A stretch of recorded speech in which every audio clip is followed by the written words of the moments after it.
Soalan pertama. Boleh tak seseorang melihat jin dan berinteraksi dengannya? Adakah boleh pengamal perubatan menangkap jin lalu letak dalam botol? Kita ada beberapa poin soalan tadi. Yang pertama, bolehkah dia melihat jin? Imam Asy-Syafi'i rahimahullah ta'ala menyatakan, man da'a annahu ra'al jin abtalna syahadatahu. Siapa mendakwa dia melihat jin, kami batalkan penyaksiannya. Kami takkan terima penyaksian dia. Tetapi para ulama ketika mana membahaskan kata-kata Imam Asy-Syafi'i rahimahullah, kan Imam Syafi'i berdalilkan kepada ayat Al-Quran, innahu yarakum huwa wa qabiluhu min haitsu la tarawnahu. Sesungguhnya iblis dan kabilah-kabilahnya jin-jin, mereka melihat kamu tanpa kamu mampu melihat mereka. Dan memang satu rahmat Allah Ta'ala kepada umat manusia, Allah jadikan kita tidak dapat melihat jin. Tetapi sebaliknya Allah jadikan jin dapat melihat kita, supaya jin dapat mengelak pertembungan dengan kita, bukan kita mengelak pertembungannya dengan jin. Kerana jin yang diperintahkan bila bertemu dengan manusia dia mesti lari, bukan kita. Kerana Allah Ta'ala dah berikan jin kemampuan bergerak pantas. Dan kemampuan untuk berpindah dengan cepat. Tak perlu pakai lori macam kita. Nak pindah seminggu, Ustaz. Siapa sakit kepala demam. Jin sekejap aja. Maka dia boleh berpindah. Dengan begitu cepat. Oleh sebab itu dalam kaedahnya ialah, mendakwa melihat jin dengan rupa asal maka ini bohong. Tetapi, melihat jin dengan gambaran-gambaran penyerupaan. Sebab bila Nabi SAW menyatakan bahawa jin ini boleh menyerupai binatang. Dia boleh menyerupai bila Rasulullah menyatakan Al-kalbul aswad syaitan. Anjing hitam tu syaitan. Jadi jin yang masuk dalam. Bukan para ulama menyatakan bila membahaskan hadis Nabi SAW. Bila Rasulullah menyatakan al-jinnu salah satu asnaf. Jin ada 3 asnaf, 3 jenis. Yang pertama sinfun lahum ajnihatun yatiruna fil hawa. Satu kelompok jin dia ada sayap. Dan dia boleh terbang ke udara. Yang kedua kata Nabi SAW, sinfun hayatun wa aqarib wa fi riwayatin wa kilab. Iaitu jenis yang kedua ialah jenis ular-ular. Atau kalajengking. Atau anjing-anjing. Dan yang ketiga kata Nabi SAW, sinfun yahulluna wa yaz'anun. Yang berpindah ganda.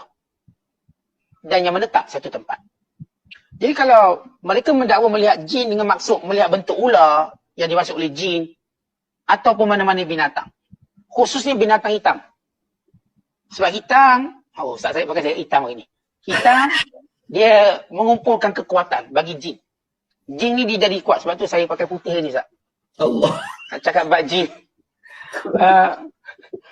Hitam, di mana jin dia mengambil kekuatan daripada warna hitam. Lepas tu tutup bomoh pakai warna hitam. Atau dia mengambil daripada warna-warna kebanggaan. Warna kuning. Yang bangga-bangga warna kuning kan warna raja dan sebagainya. Dia akan ambil warna tu. Atau bomoh suka lah warna tu. Bomoh kan hitam, kuning. Tak ada warna lain dia. Kerana kekuatan dia dapat. Daripada hubungan. Jadi, kalau seorang mendakwa melihat jin dengan rupa asal, maka dia bohong. Tapi mendakwa melihat jin kerana dia telah menyerupai ular, anjing dan sebagainya, maka kita kata betul, benar. Dan kalau dia kata tangkap jin dengan rupa yang telah dibentuk tadi, betul. Kalau dia kata tangkap ular, tangkap anjing, ya betul, dia tangkap jin. Tapi kalau dia kata tangkap dengan rupa yang sebenar, lalu dimasukkan dalam botol, maka ini tidak lebih banyak pada khurafat daripada yang benar.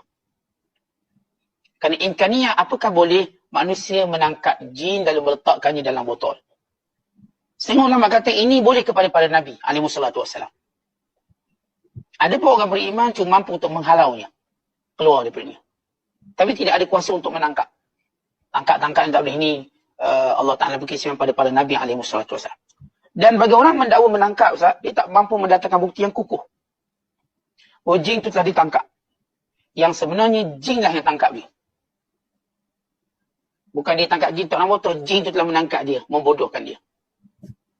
Akhirnya yang kena tipunya kita manusia bukan jin. Jadi tidak benar seorang berkata dia menangkap jin letak dalam botol. Menangkap buat di situ atau dipenjarakan dan sebagainya. Lebih kepada cerita-cerita khurafat termasuk cerita Aladdin lah. Masuk jin dalam botol, dalam apa ni, kena gosok dulu baru keluar. Maka ini benda khurafat.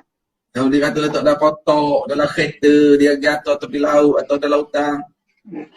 Pertama jin, kita kena tahu macam ni. Jin memang Allah berikan dia kemampuan untuk berada di mana-mana.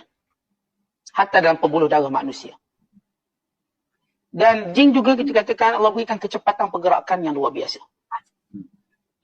Dan jin ni, dia akan ikut barang-barang atau benda-benda yang ada kaitan dengannya. Bila kita lihat dalam sistem setengah perubatan, bila dikata buang jin, maka kita dapati dia akan buang barang-barang.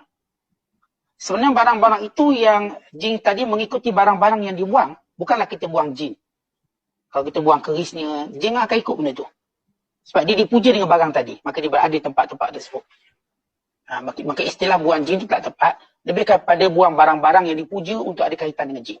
Berarti bila kita sebut buang acak dan sebagainya, ialah membuang barang-barang pujaan yang dipuja untuk menghasilkan hubungan dengan jin. Maka bila barang ini dibuang, maka jin pun akan ikut sekali. Untuk berada di tempat barang dipuja, siapa yang mengambilnya, maka jin akan bersama dengan dia. Allahu'alam.